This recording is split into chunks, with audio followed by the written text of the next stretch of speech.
Hola, ¿qué tal? Mi nombre es Steven Armas y hoy continuamos con nuestro aprendizaje de inglés desde cero. Recordemos que estamos aprendiendo desde un nivel básico hasta avanzado. Hoy tenemos nuestra sección 5 de nuestro nivel básico. Los temas que aprenderemos hoy son los siguientes.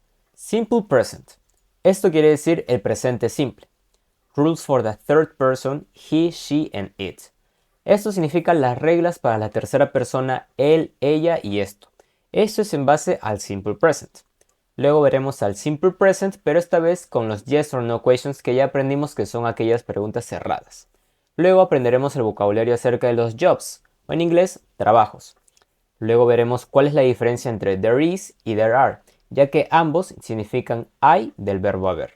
Después veremos la diferencia entre a, an, some y any.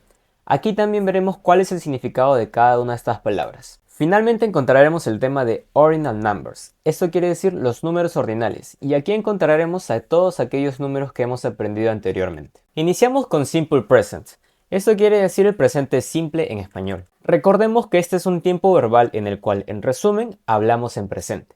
Por ejemplo, puedo decir yo juego, yo bailo, yo hablo, y así con otras oraciones y otros verbos. Aquí tenemos el presente simple de la manera afirmativa. La estructura está hecha de el subject pronoun y luego le agregamos el verbo. Sin embargo, vemos que se divide en dos grupos, los de arriba y los de abajo. Comencemos con el grupo de arriba.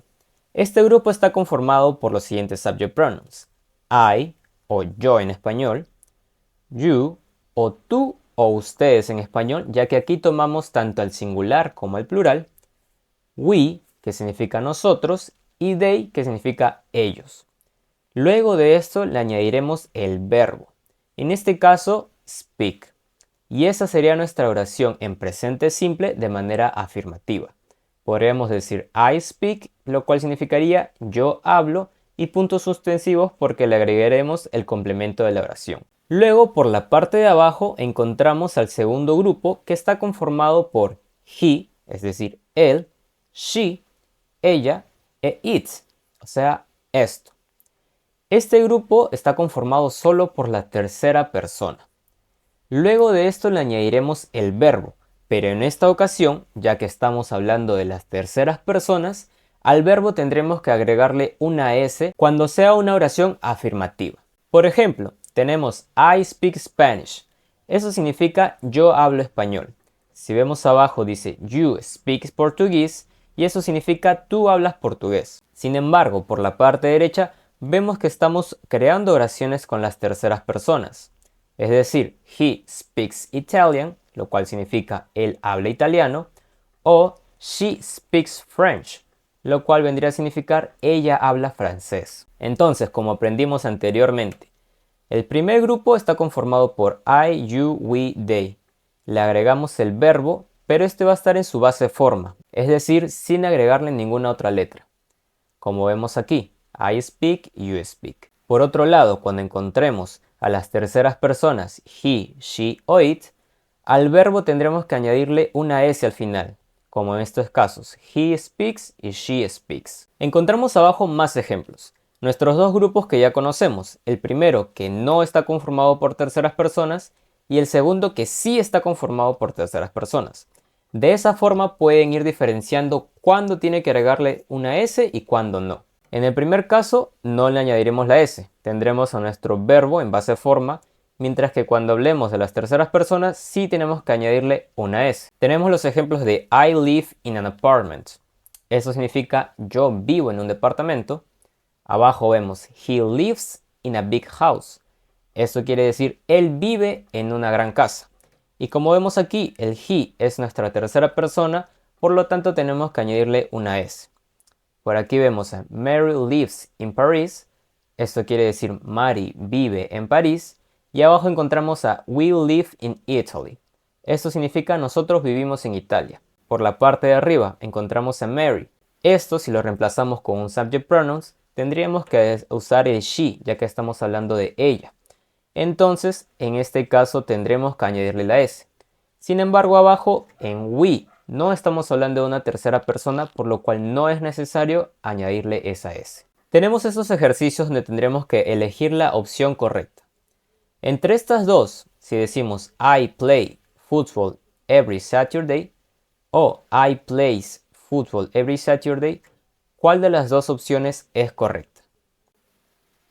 Muy bien, tendríamos que decir I play football every Saturday. Esto significa yo juego fútbol cada sábado. Aquí, como vemos, tendremos que hacer la pregunta: ¿I es tercera persona, sí o no? Dependiendo de la respuesta que tengamos, veremos si tenemos que cambiar nuestro verbo o no tendremos que hacerlo. En este caso no, porque I no es tercera persona. En el siguiente ejemplo tenemos he play o plays football on Sundays. ¿Cuál de las dos es la respuesta correcta?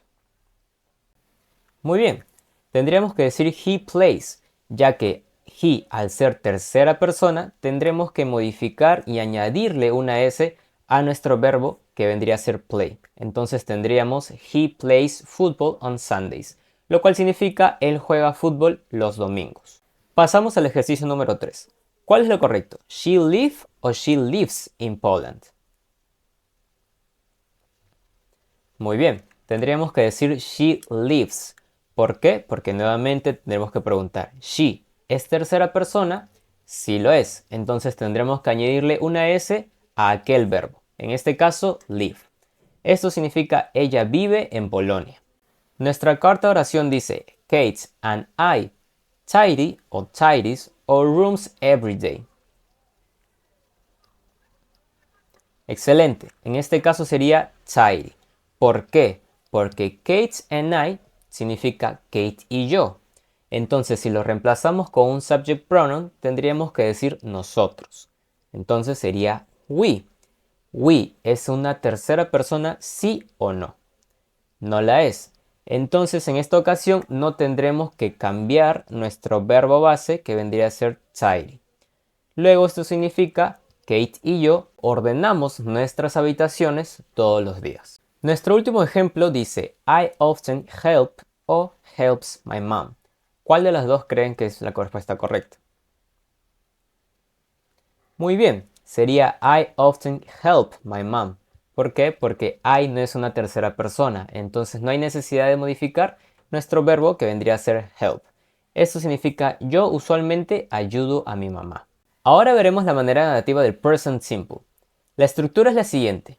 Primero obtendremos al subject pronoun, luego el auxiliar que dependerá de aquel subject pronoun y finalmente del verbo. Así que vámonos más a fondo. Vemos primero a nuestro grupo superior, es decir, I, you, we, they.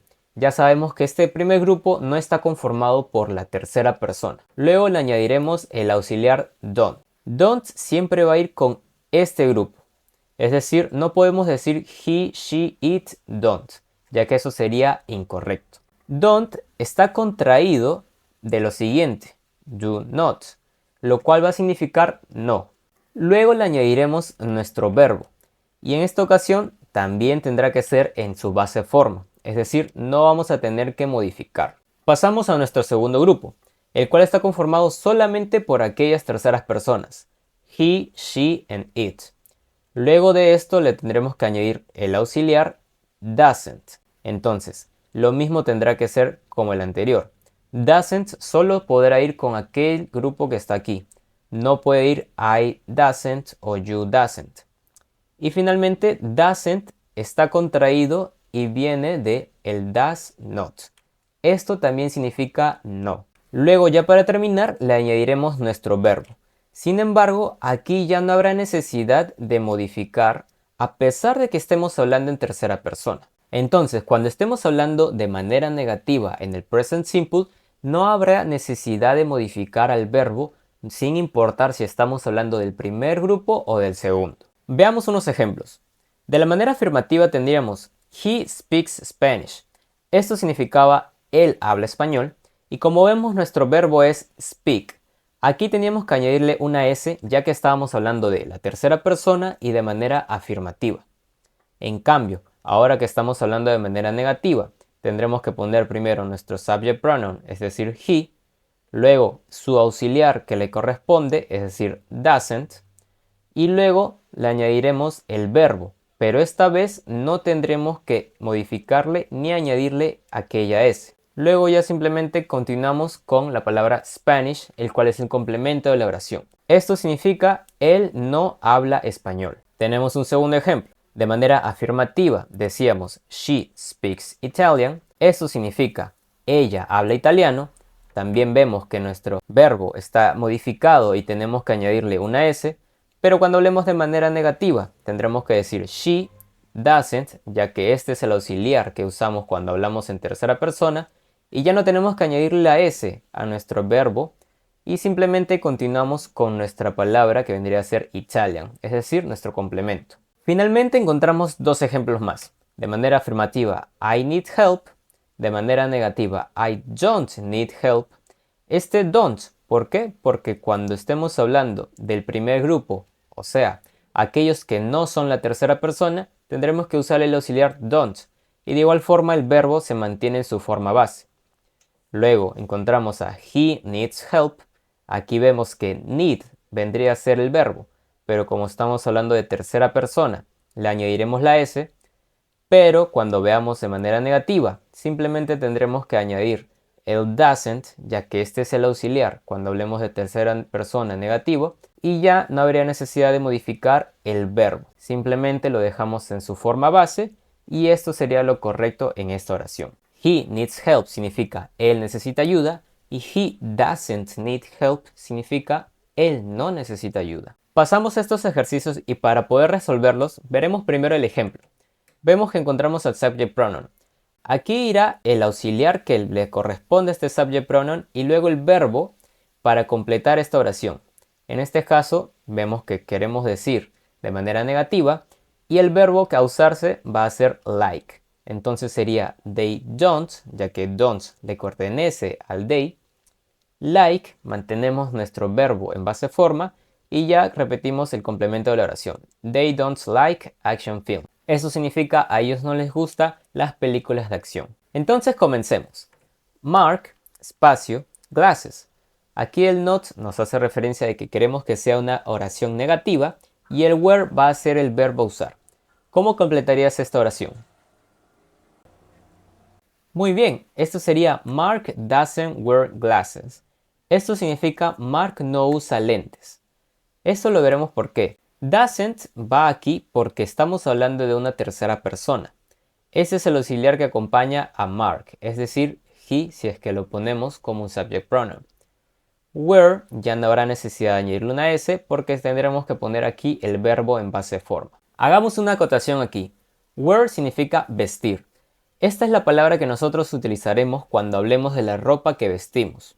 Si bien glasses es un accesorio y cuando nosotros hablamos en español decimos yo uso unos lentes, lo correcto va a ser utilizar este verbo wear a pesar de que hablemos de este accesorio. El número 2 dice Jack and Jill, espacio, to music before work. El verbo aquí será listen. Entonces, ¿cómo completarías esto? Muy bien, Jack and Jill don't listen to music before work. Esto significa Jack and Jill no escuchan música antes de trabajar.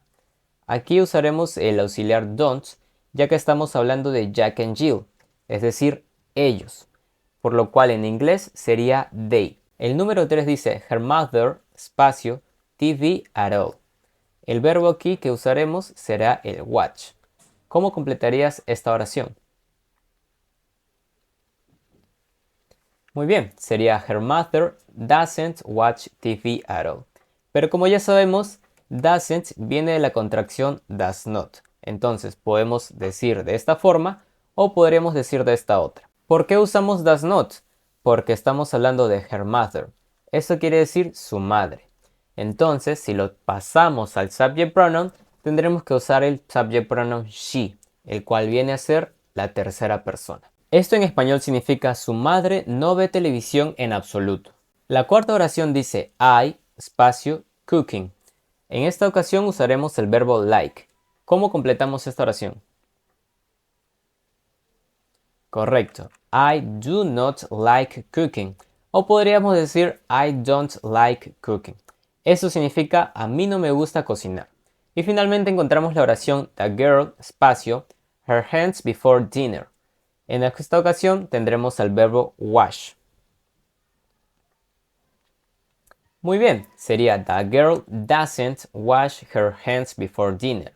En español, la niña no se lava las manos antes de la cena. Ahora pasamos al tema de rules for the third person, he, she and it, o en español significa las reglas para la tercera persona, él, ella y esto. Aquí encontraremos más reglas aparte de la anterior que hemos aprendido, en la cual añadíamos una S al final de cada verbo. Como vemos, en general, le añadiremos una S a los verbos, es decir, en vez de work diríamos works, en vez de eat diremos eats, play, plays, swim, swims, write y writes. La segunda regla que encontramos es que cuando veamos un verbo que acaba en una consonante y luego llega una Y, tendremos que borrar este Y y añadirle una IES. Por ejemplo, study, cuando hablemos en tercera persona diremos studies. Cry es el verbo base y cuando hablemos en tercera persona será cries. Try, tries, spy, spies, fly, flies. Otra regla que encontramos es que cuando hallemos un verbo que acaba en O, SH, TSH, X o SS, tendremos que añadirle una ES. Por ejemplo, go va a ser goes. Wash va a ser washes. Watch va a ser watches. Mix será mixes. Y kiss será kisses. Pasamos a esta imagen donde encontramos las tres mismas reglas que hallamos en la anterior página, pero ahora encontramos dos reglas más. Si el verbo acaba en una vocal y luego encontramos aquella Y, no vamos a cambiar nada y le vamos a añadir una S. Antes vimos que cuando encontramos una consonante y luego llegaba una Y, tendríamos que borrar esta y añadirle una IS. Pero cuando veamos una vocal y luego aquella Y, solo tendremos que añadirle la S. En este caso vendría de ser play a place. Ya para finalizar encontraremos a las formas irregulares. Esto quiere decir que no siguen un mismo patrón. Do se va a convertir en does. Go se convertirá en goes. Aquí el verbo be ya sabemos cuándo usar am, is y are. El verbo have, que significa tener, cuando hablemos en tercera persona se va a convertir en has. Esto quiere decir que yo puedo decir I have, es decir, yo tengo, pero si hablo en tercera persona tendré que decir she has. Eso quiere decir ella tiene. En estos ejercicios tendremos que escribir la tercera persona en singular de los verbos. Por ejemplo, yo digo I walk. Eso significa yo camino. Pero si yo quiero decir él camina, tendremos que decir he walks. Aquí tendremos que añadirle una S. El siguiente es I go, es decir, yo voy. Para hablarlo en tercera persona, ¿cómo tendríamos que convertirlo? Muy bien, en este caso le añadimos la ES y sería he goes. Eso quiere decir él va. Si yo digo I dance, que significa yo bailo, ¿cómo sería con she? Correcto, sería she dances, ella baila. I speak, yo hablo, ¿cómo sería con he? He speaks, es decir, yo hablo, él habla. I study, she studies, es decir, yo estudio, ella estudia. Y finalmente, I enjoy y he enjoys. Aquí encontramos la regla en que vemos a nuestra vocal, luego hallamos una Y, por lo cual no tendremos que cambiar nada, solo le añadimos una S. Esto quiere decir yo disfruto y él disfruta. Continuamos con el tema de Simple Present, pero esta vez aprenderemos a responder a aquellas preguntas que son cerradas, es decir, a los yes or no questions. Antes de comentar la estructura para estas preguntas, recordemos que tenemos dos grupos. El primer grupo es I, you, we y they. Y el segundo grupo son aquellos que están formados por las terceras personas en singular, es decir, he, she and it. Esto hay que ir aprendiéndolo poco a poco y siempre dividirlos en estos dos grupos, ya que muchas veces se tiene en cuenta esta división de grupos en los siguientes tiempos verbales. La estructura es la siguiente. Encontraremos el auxiliar do si es que estamos haciendo uso de un subject pronoun que está dentro de nuestro primer grupo, o does si es que estamos haciendo uso del subject pronoun de nuestro segundo grupo. y ya sabemos que esto solo está conformado por terceras personas. Luego le añadiremos el verbo. Una vez más, tendrá que ser el verbo en su base forma, es decir, no le añadiremos ni una S, ni una S, ni ninguna de las anteriores reglas que hemos aprendido con respecto a las terceras personas. En los ejemplos encontramos primero de manera afirmativa. You speak English. Esto quiere decir tú hablas inglés. Mientras que de forma de pregunta tendremos que poner primero nuestro auxiliar do, ya que estamos hablando del subject pronoun you, el cual pertenece al primer grupo. Luego pondremos nuestro verbo en base forma, el complemento de la oración y finalizaremos con nuestro signo de interrogación. Nuestro segundo ejemplo dice de manera afirmativa, he speaks German, es decir, él habla alemán, y de manera de pregunta tendremos que poner primero nuestro auxiliar, en este caso das, ya que estamos haciendo uso del subject pronoun de la tercera persona. Pondremos nuestro verbo en base forma, ya no iría aquella S, ponemos nuestro complemento y finalizamos con el signo de interrogación. Acabamos con estos ejemplos. You live in Spain, es decir, tú vives en España. Do you live in Spain? Esta es una pregunta que dice, ¿tú vives en España? Abajo dice, he lives in Mexico. Aquí recordemos nuestra entonación. Esta es una entonación plana, es decir, he lives in Mexico. Eso significa, él vive en México. Sin embargo, en pregunta tendremos que terminar con una entonación hacia arriba. O sea, does he live in Mexico? Esto significa, ¿él vive en México? Esta es la forma en que tendremos que hacer una pregunta cuando estemos hablando en presente simple. Pasamos a este cuadro donde vemos cómo responder a aquellas preguntas que son cerradas. Comenzamos con do I. Si lo completamos en una pregunta, diríamos do I play soccer? Esto quiere decir, ¿juego yo fútbol? De manera afirmativa, la siguiente persona a quien yo estoy que le hago la pregunta me tendrá que responder yes, you do, o de manera negativa, no, you don't. La estructura que tenemos aquí es decir yes. Acá cuando lo escribamos siempre tenemos que añadir una coma. Luego tendremos que añadirle el subject pronoun de quien estemos hablando. En este caso, la segunda persona me dirá you, ya que está hablando de mí. Y luego le pondremos nuestro auxiliar do. ¿Por qué? Porque estamos haciendo la pregunta con ese mismo auxiliar. Entonces, si recordamos las clases anteriores, cuando nosotros hacíamos preguntas con el subject pronoun y verbo to be, teníamos que responder de la misma forma. Tendríamos que usar nuestro subject pronoun y el verbo to be en referencia a quién estábamos hablando. De manera negativa, tendremos que decir no. Cuando le escribamos, siempre tendrá que ir la coma. Nuevamente ponemos nuestro subject pronoun de quién estamos hablando y el don't, ya que este es el auxiliar para hablar de manera negativa. Esto en español va a significar sí, si lo haces, o no, no lo haces. Do, aparte de ser un auxiliar, es un verbo que significa hacer. Entonces, cuando es afirmativo, significa hacer. Cuando es negativo, es un auxiliar que significa no. Y cuando es una pregunta, simplemente va a ser un auxiliar que no significa nada en ese momento. Es decir, va a ser un auxiliar solo para hacer que esa oración sea correctamente una pregunta. Pasamos al siguiente y encontramos al do you. Entonces, si completamos esta pregunta, podría decir, ¿do you play soccer? En esta ocasión yo estoy preguntándole a alguien más, ¿tú juegas fútbol? Esa persona me va a responder diciendo, yes I do, es decir, sí, sí lo hago. O de manera negativa, no I don't, es decir, no, no lo hago. Continuamos hacia abajo y encontramos a la tercera persona he. En este caso usaremos el auxiliar does, ya que estamos en el grupo de las terceras personas. Does he, puntos suspensivos, y para responder tendremos que decir yes he does.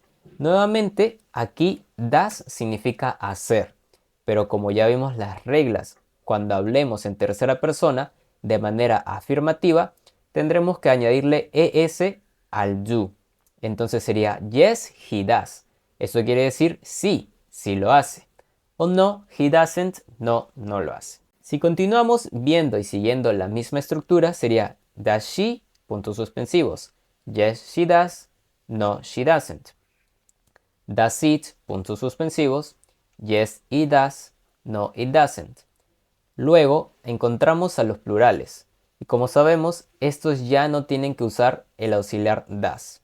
El das simplemente va a ser utilizado para aquellos que son la tercera persona en singular, es decir, he, she and it. Por lo cual, si continuamos, yo podría decir, do we play soccer? Es decir, nosotros jugamos fútbol. Si hacemos referencia a que yo estoy hablando de mí y mi hermano, una tercera persona va a respondernos, yes, you do, es decir, sí, ustedes lo hacen, o no, you don't, no, ustedes no lo hacen. Ahora, si yo pregunto a mis dos amigos que están allí, estos ya sabemos que es en plural, así que yo les diría, do you play soccer? Esto sería preguntarles, ¿ustedes juegan fútbol?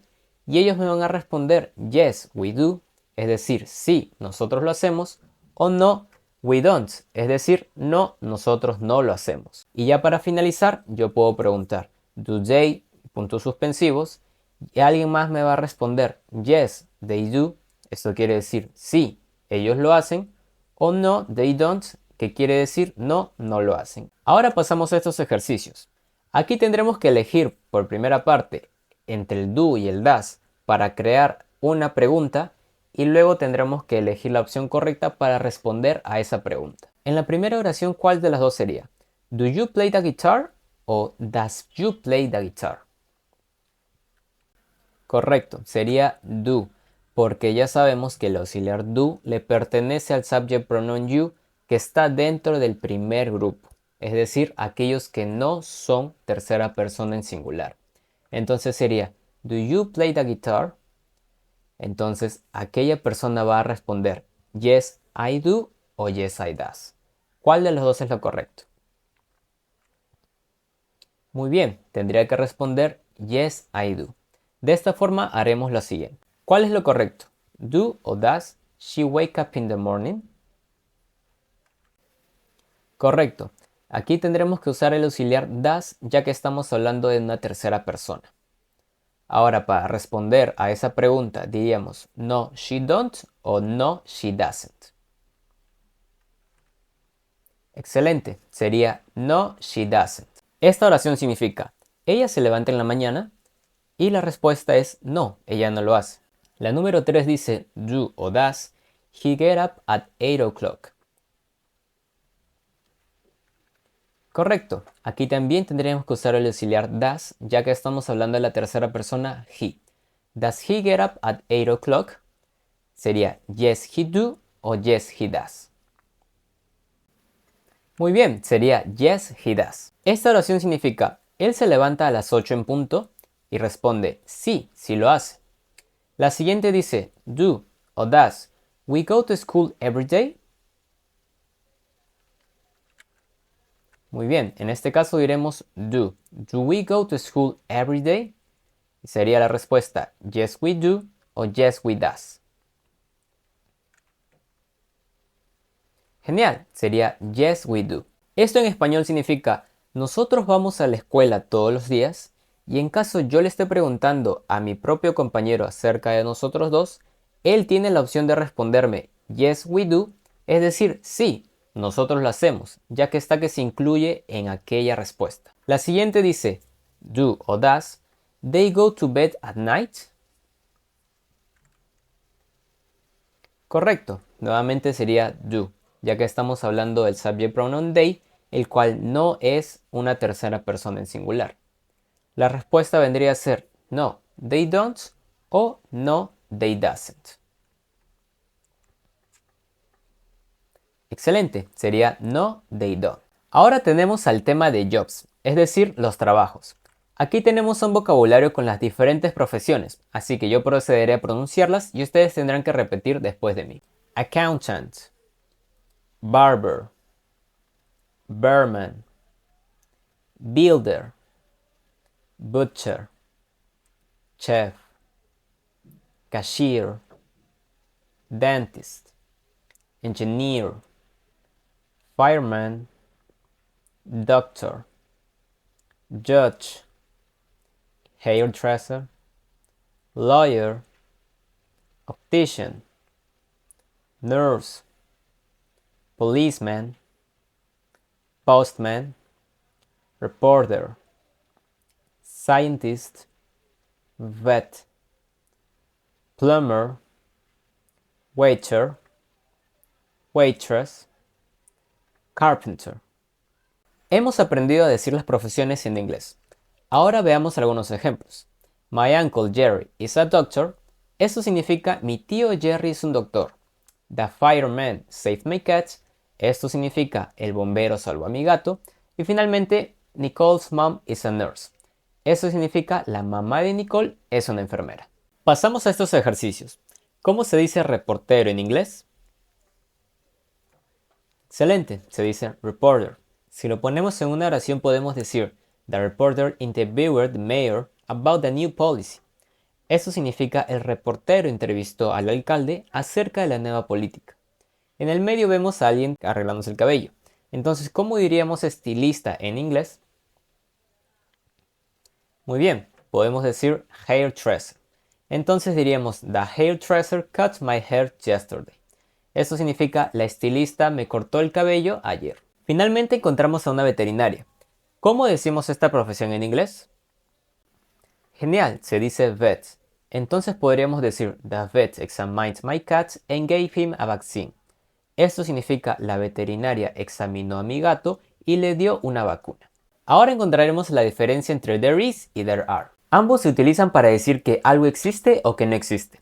En resumen, there is y there are significan hay del verbo haber. Por ejemplo, podríamos decir hay una manzana o hay dos manzanas. Aquí es donde recae la diferencia entre estos dos. Vemos tres bloques en los que son afirmativo, negativo y preguntas. Así que vamos a comenzar con el primero, que sería en positivo. Primero vemos al there is. Este vamos a utilizarlo cuando tengamos un sustantivo en singular. Por ejemplo, there is a book on the desk. Encontramos a book, que es un sustantivo en singular. Esto significa libro, por lo cual vamos a utilizar el there is. Esto en español significa hay un libro en el escritorio. Bajamos y encontramos al there are. Este va a ser utilizado siempre y cuando tengamos un sustantivo, pero en plural. Por ejemplo, books. Este debería ser nuestro sustantivo en plural y ya sabemos que book significa libro, por lo cual books significará libros. Entonces, there are books on the desk significa hay libros en el escritorio. Aquí es donde recae la diferencia. There is para los sustantivos en singular y there are para cuando hablemos en plural.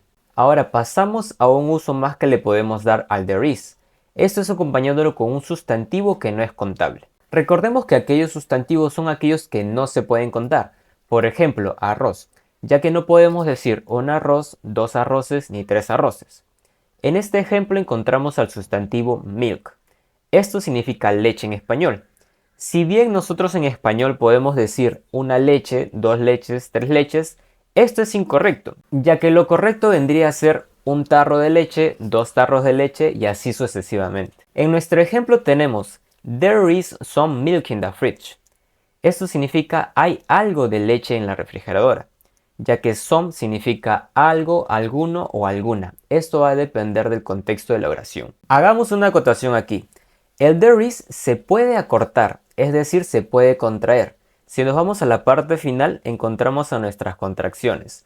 Entonces vemos que el there is es lo mismo que decir there's.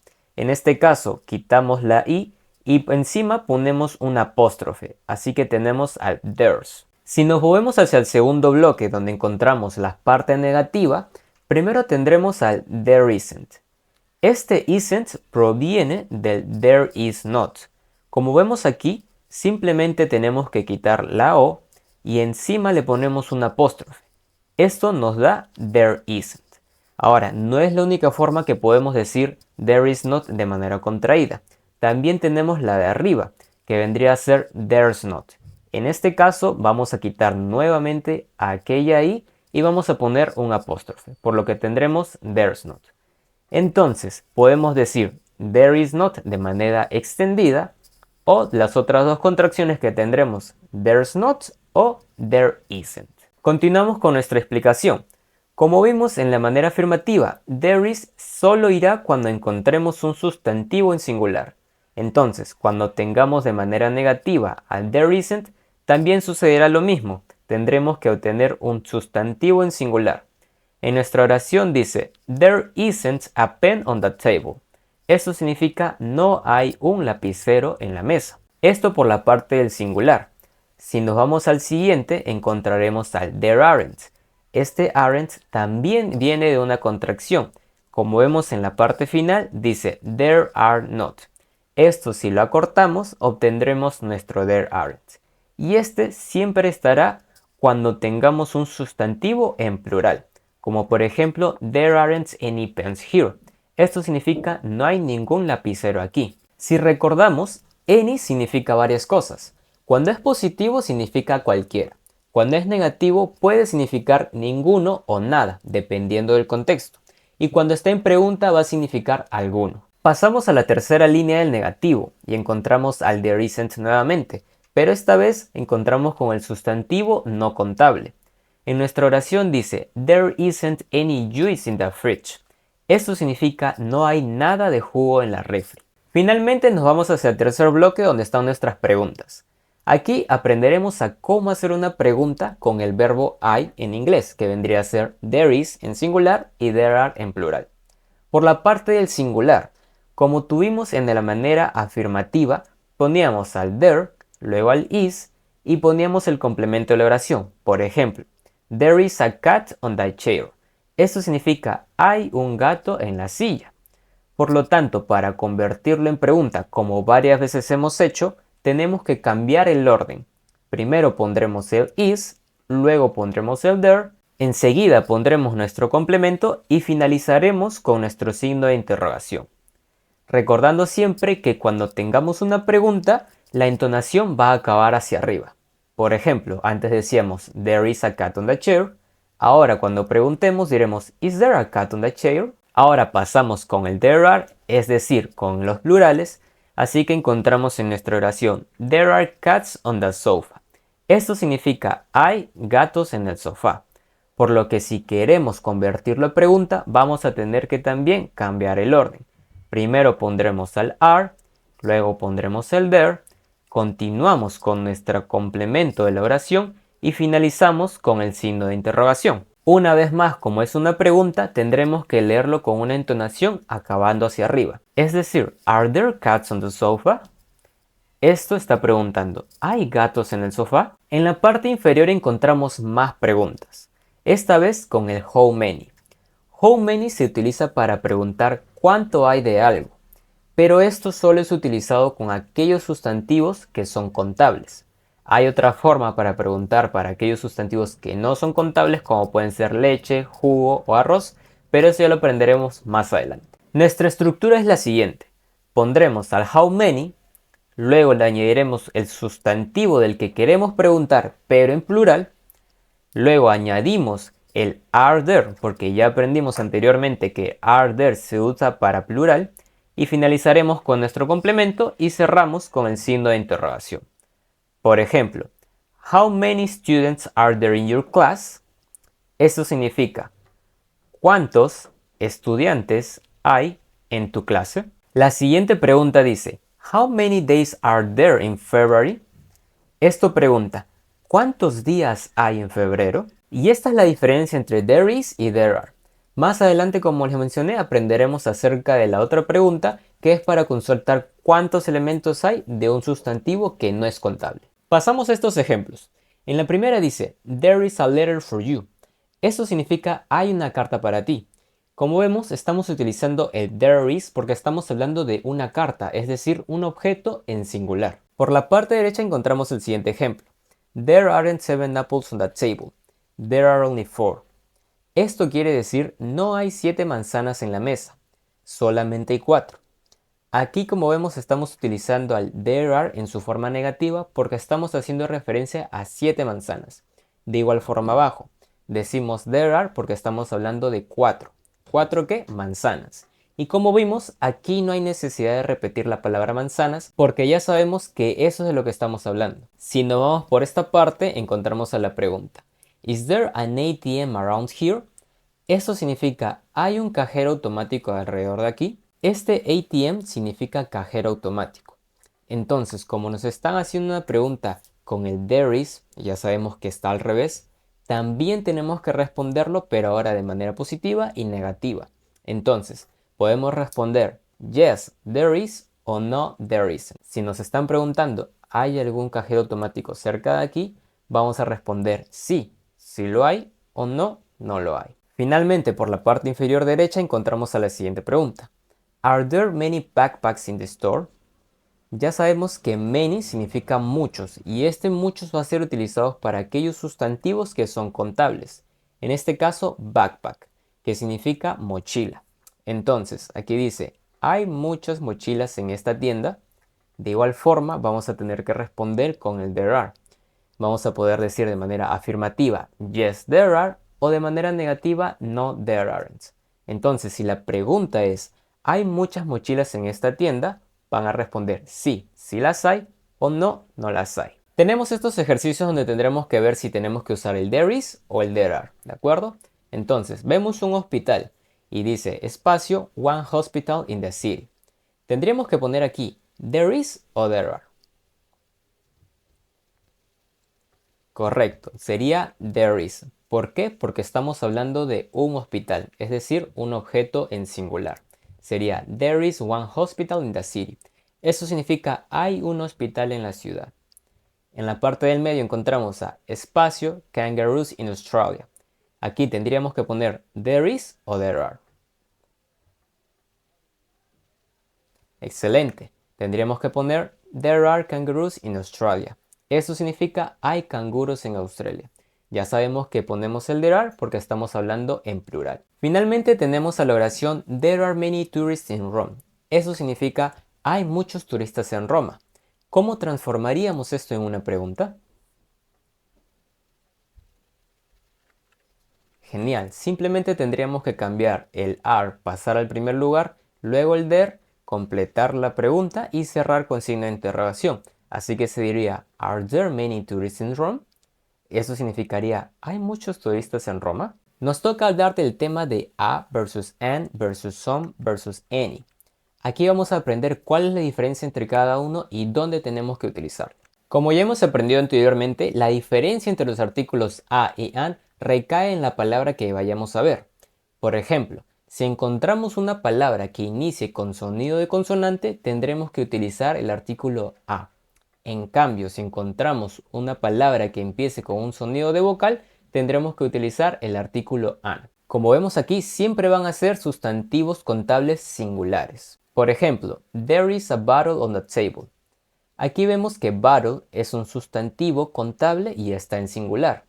Y como vemos, inicia con un sonido de consonante. No necesariamente tiene que estar escrito con una consonante, como ya hemos aprendido también en la anterior clase. Es por esto que utilizaremos el artículo a. En cambio, en este otro ejemplo vemos there is an apple on the table. Esto empieza con un sonido de vocal, así que tendremos que usar el artículo an. La primera oración significa hay una botella en la mesa y la siguiente significa hay una manzana en la mesa. Continuamos por la parte de some y any. Cuando querramos hablar de cantidades, vamos a utilizar estas palabras junto a sustantivos contables y en plural o sustantivos no contables. Por el lado afirmativo utilizaremos some. Esto significa algo, alguna o alguno, dependiendo de la oración. Por ejemplo, there is some cheese in the fridge. Esto significa hay algo de queso en la refrigeradora. En el inglés el queso, es decir, cheese, es un sustantivo no contable, por eso recae en esta regla. Sabemos que también podemos utilizar any en una oración afirmativa, pero en esa ocasión va a significar cualquiera. En esta hoja estamos aprendiendo a hablar acerca de cantidades. Es por esto que no podremos usar any, ya que si no significaría cualquiera. Si pasamos a la parte negativa encontraremos al any. La oración dice, there isn't any cheese in the fridge. Esto significa no hay nada de queso en la refrigeradora. Pasamos a la parte de las preguntas y utilizaremos nuevamente al any. Es decir, is there any cheese in the fridge? Eso significa ¿hay algo de queso en la refrigeradora? Para resumir esto, cuando encontremos un sustantivo que sea contable y esté en singular, podremos utilizar los dos artículos a y an, tanto en afirmativo, negativo y en pregunta. Por otra parte, cuando encontremos un sustantivo que sea contable y esté en plural, solo podremos utilizar la palabra some cuando estemos hablando de manera positiva y any en negativo y en pregunta. Lo mismo ocurrirá cuando encontremos un sustantivo que no sea contable ya que cuando hablemos de manera afirmativa tendremos que usar la palabra some y en negativo y en pregunta utilizaremos la palabra any. Aquí tendremos tres excepciones, las cuales son preguntas. La primera es cuando ofrezcamos algo. Cuando hallemos un sustantivo que sea contable en plural, utilizaremos some. Por ejemplo, would you like some sandwiches? Eso significa, ¿te gustaría algunos sándwiches? O cuando encontremos un sustantivo no contable, también utilizaremos some. Por ejemplo, would you like some coffee? Esto quiere decir, ¿te gustaría algo de café? La siguiente excepción es para solicitar algo. Por ejemplo, con un sustantivo contable en plural sería, can I get some sandwiches? Eso significa, ¿puedo tener algunos sándwiches? O con un sustantivo no contable podríamos decir, can I get some coffee?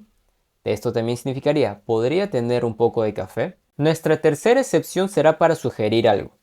Tendremos un ejemplo con un sustantivo contable plural como lo hemos hecho antes. Why don't we buy some sandwiches? Aquí he utilizado otro verbo y estoy diciendo, ¿por qué no compramos algunos sándwiches? Ahora, con un sustantivo no contable, diríamos, why don't we buy some coffee? Esto quiere decir, ¿por qué no compramos algo de café? En estas excepciones utilizaremos siempre some, siempre y cuando encontremos un sustantivo contable plural o un sustantivo no contable. Hallamos estos ejemplos. Por la parte izquierda vemos a los libros, lo cual sería un sustantivo contable y en plural, y por la parte derecha encontramos al azúcar, que es un sustantivo no contable. Empecemos por la parte izquierda. Vemos a la oración, she bought some books for her collection. Eso significa, ella compró algunos libros para su colección. Luego encontramos a la oración, he didn't find any books he liked at the store. Esto dice, él no encontró ningún libro que le gustase en la tienda. Y la pregunta dice, do you have any books by Stephen King? Esto significa, ¿tienes algún libro de Stephen King? Si nos movemos hacia la imagen del azúcar, vemos que tiene la oración, I need some sugar for the recipe. Eso significa, necesito algo de azúcar para la receta.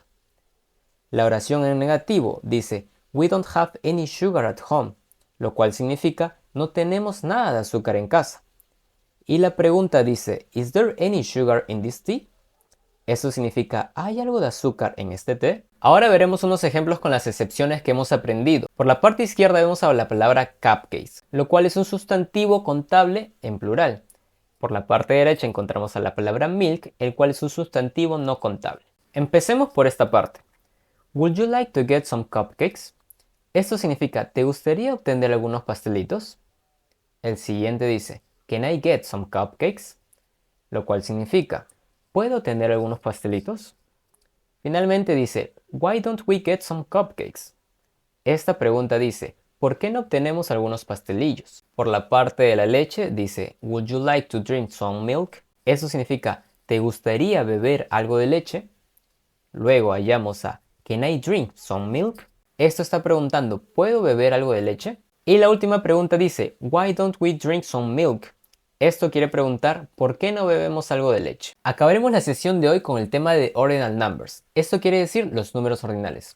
Como en la anterior sesión hicimos un resumen acerca de los números cardinales, aquí también haremos un pequeño resumen acerca de los números ordinales. Recordemos que estos números definen la posición de algo en una serie, como por ejemplo primero, segundo, tercero. En la primera sesión de este básico aprendimos los primeros 20 números, por lo cual no los voy a repetir y me voy a enfocar en las dos siguientes tablas. Como vemos, lo único que tenemos que hacer es poner 20, que vendría a ser 20, y luego continuamos con el número ordinal que ya hemos aprendido, que es el first, es decir, primero. Entonces, tendremos a nuestro número normal, es decir, el cardinal, 20, le añadimos un guión, y aquí en la última palabra, es decir, el último número, tendremos que ponerlo como el número ordinal. Es así que tendremos a 21st. Luego vemos que seguimos la misma estructura. Seguimos con nuestro número normal, el número que siempre utilizamos, es decir, 20, poner un guión y luego pondremos el número ordinal, es decir, second. Seguimos con esta estructura en los siguientes números, 23rd, 24th y así sucesivamente, y así será con todos los números. Podemos llegar al 35, 38, 42 y así siempre tendrá esa misma estructura. Para decir el número 30 en ordinal tendremos que hacer lo mismo que hicimos con el número 20. Como sabemos, en cardinal el 20 se escribe con una Y en vez de todo esto.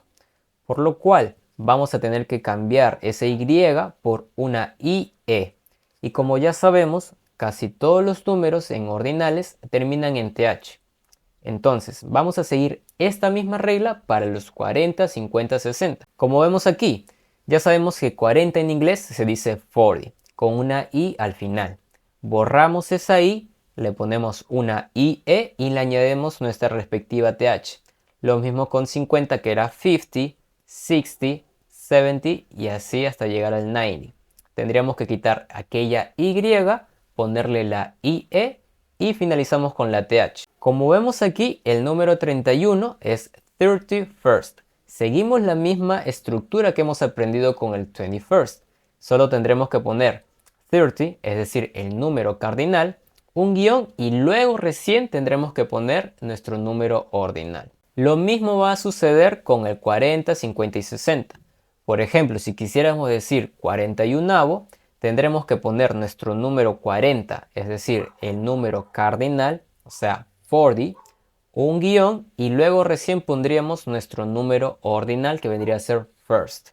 Y así sucesivamente. 42nd, 43rd, lo mismo con el 50, 51st, 52nd, 53rd y así con todos los números. Ahora llegamos al 100. Como vemos es el mismo número cardinal, simplemente le añadimos la TH. Lo mismo sucede con el 1000, que es 1000, le agregamos la TH y se convierte en ordinal. Y esto mismo aplicaremos en el millón. 1,000,000 sin la TH es el número cardinal. Si le agregamos la TH se convierte en número ordinal. De igual forma que con los números cardinales, al ser tantos números, aprenderemos poco a poco con la práctica. Los ejemplos que tenemos son los siguientes. First, podríamos simplificarlo en un 1 y luego con su terminación ST. El del medio es 25th, es decir, ponemos el 20, nuestro número 20 cardinal normal, luego añadimos un guión y aquí recién es donde ponemos nuestro número ordinal, que vendría a ser fifth. Podríamos simplificarlo con un 25 y una TH, ya que es la terminación que tenemos aquí. Lo mismo sucederá en nuestro tercer ejemplo, 102. Primero ponemos el 100, nuestro número cardinal, sin cambiarlo. En esta ocasión, ya que estamos hablando de cientos, no hay necesidad de ponerle un guión. Eso solo ocurrirá con los 20 y tantos, 30 y tantos y así hasta el 90 y tantos. Y ahora simplemente le agregamos el número 2 en ordinal, es decir, second. Así que esto lo podremos simplificar con un 102 y la terminación del número 2, es decir, nd. Cerramos esta clase con estos ejercicios que pueden llegar a ser retadores, pero no se preocupen que con constancia y con práctica vamos a poder solucionarlo. Si necesitan más tiempo para solucionar esto, pueden ponerle pausa al video. ¿Cómo diríamos 657avo en inglés?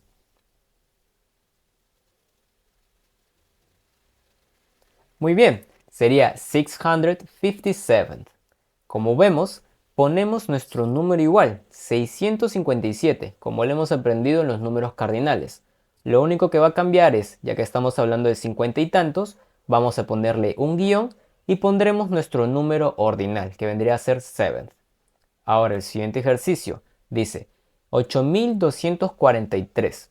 ¿Cómo diríamos esto en un número ordinal?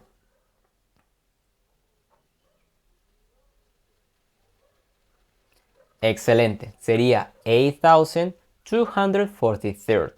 Lo mismo aquí, tenemos a nuestro 8200 sin cambiar y aquí el 40 también. Simplemente tendremos que ponerle el guión y añadirle el third del 3. Ahora por la parte final tendremos el ejercicio más retador. ¿Cómo diríamos 74.514 en número ordinal?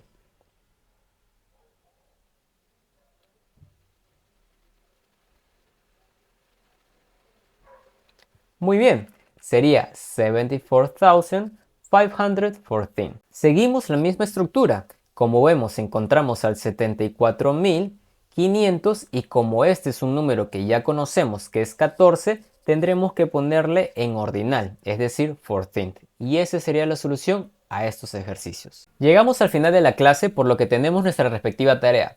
Con respecto al tema de Simple Present, tenemos dos oraciones. La primera tendrán que completarla en positivo y la segunda en negativo. Por ejemplo, la primera tienen en paréntesis cuál es el verbo. Allí tienen que completar la oración para que diga a ella le gusta leer libros. Lo mismo abajo, pero tendrá que ser en negativo. El siguiente tema era Simple Present Yes or No Questions. Lo que tienen que hacer aquí es completar la pregunta y luego responder de manera positiva en la primera y en negativo la segunda. Nuestro tercer tema fueron los jobs. Aquí encontramos las siguientes profesiones: lawyer, plumber, engineer, policeman, cashier. Lo que tienen que hacer es traducirlos al español. Nuestro siguiente tema fue there is y there are. Aquí tienen dos oraciones, la primera tendrán que completarla de manera positiva y la segunda en negativa utilizando ambas opciones que tienen en el título del tema. Luego hallamos a la diferencia entre a versus an versus some versus any, donde tienen tres oraciones, así que tendrán que elegir tres opciones de las cuatro que encontramos allí. Finalmente tenemos al tema de ordinal numbers. En esta ocasión tendrán que poner cuál es la escritura de cada uno de los números que encontramos aquí. Y de esta forma cerramos la quinta sesión del nivel básico de nuestro curso de inglés desde cero. Ya saben que pueden darle like al video si les ha gustado, comentar su tarea, compartir este video con sus amigos y familiares y no olviden de suscribirse para no perderse de ninguna de las clases. Muchas gracias por haber visto este video y sin más que decir, nos vemos la próxima sesión.